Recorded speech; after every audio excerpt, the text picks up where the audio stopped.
Umaga pa lang, ready na ang tropa. Today's the day. Off-road adventure namin to the hidden paradise of Lake Mapanuepe in Zambales. As usual, konting kulitan, final checks, then roll out na. Super ganda ng panahon, wala pong nagbabadyang ulan, and it's a very beautiful day today. From Manila to San Marcelino, it's around 180 to 200 kilometers. Depende kung saan ka manggagaling. Pero kahit gaano kalayo, hindi hadlang yan sa adrenaline junkies tulad namin. Matindi man ang init, pero baliwala sa amin yan. Today's gonna be an epic ride. First part ng ride, smooth roads. Asphalt all the way. Relax lang. Scenic ride. Tuloy-tuloy hanggang makarating kami sa boundary ng Zambales. From there, unti-unti na nagbabago ang texture ng daan. Nagiging rough. From concrete to loose gravel, then sand. Then may mga parting putikan. Pero ito yung parte na pinaka-enjoy naming lahat. The start of the real trail.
Lake Mapanuepe Trail is what you'd call a beginner-friendly adventure trail.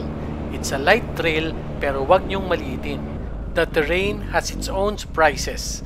May mga portion na puro loose rocks, may madulas na mud crossings na syempre kailangan ng diskarte. Pero para sa mga rider, ito yung thrill na hinahanap namin. Hindi lang basta biyahe. It's a test of balance, confidence, and focus.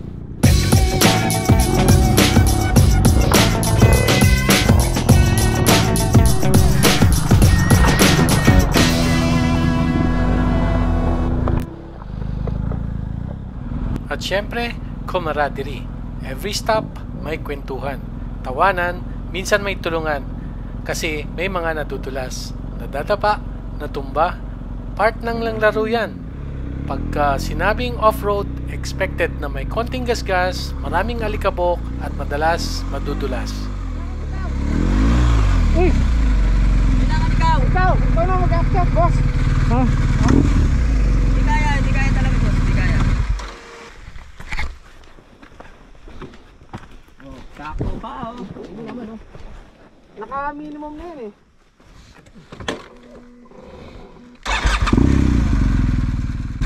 Sa isang technical section, may incline na pa-curve. May rider na natumba. Pero no worries, walang injury. Just a bruised ego and a laugh. Teamwork kicks in. Siyempre, tulungan. Push, pull, sabay-sabay, walang iwanan. Yan ang tunay na spirit ng ride. Hindi lang ito puro sa sarili mo, kundi para sa buong grupo. No problem. Nahirapan ako. Ganun talaga.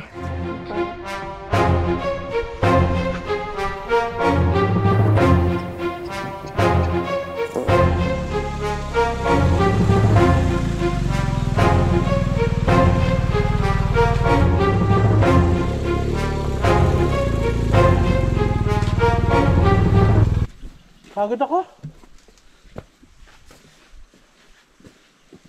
Boss, thank you, abay. Thank you.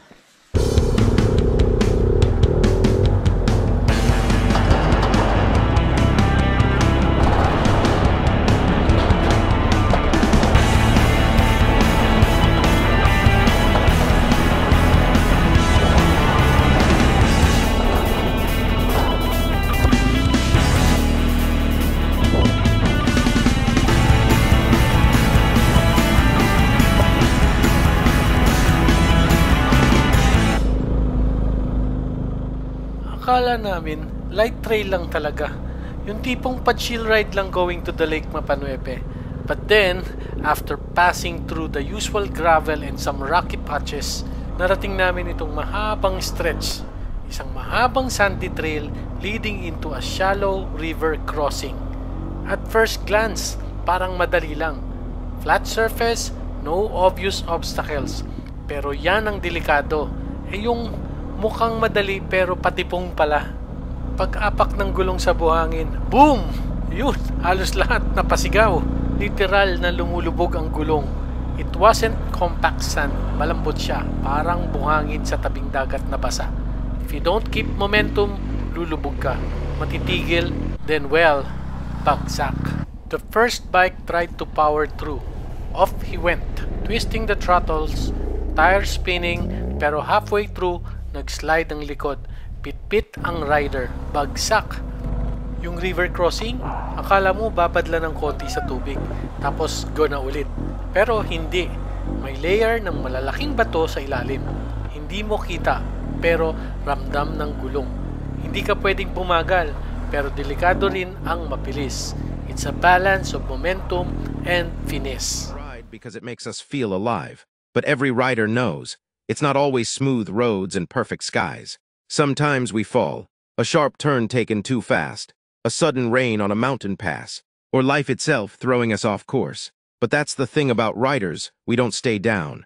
We check the damage, take a breath, and stand back up, stronger, smarter, and more determined than before. Because the fall isn't the end. It's part of the ride, part of the story we carry in every scar, every dent, every mile. We ride with courage, we fall with grace, and we rise with purpose, because true riders don't quit when it gets tough. We get back on, grip the bars, and face the road again, head on. We ride, we fall, and we rise always. Habang papalapit na kami sa lake, the landscape started to change. From narrow trails surrounded by trees, biglang nagbukas ang view. Flat, open field. And from afar, nakita na namin ang waterline, the Lake Mapanuepe, serene and majestic glory.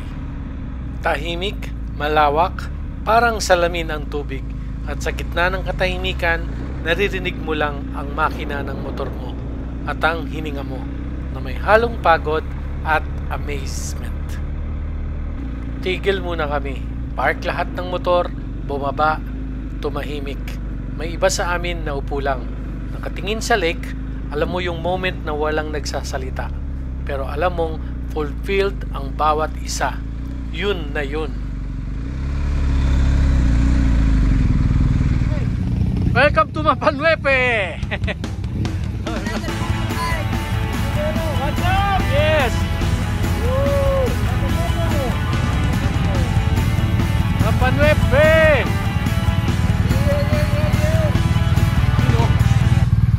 Now, a little history.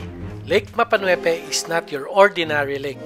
It used to be a farmland and communities until the 1991 Mount Pinatubo eruption. The eruption caused lahars, mud flows of volcanic debris, eventually blocked the Mapanuepe River, forming this natural lake. In short, this beautiful lake came from destruction. Pero yun ang irony ng nature. Sometimes, beauty rises from chaos. Submerged beneath this lake are old barangays like Aglao, Buhawen, and Pili. Some people say on a very clear day, you might see structures under the surface remnants of what once was. Creepy? A bit, but at the same time, mystical and powerful. Parang reminder na everything changes, and nature always finds a way to restore beauty.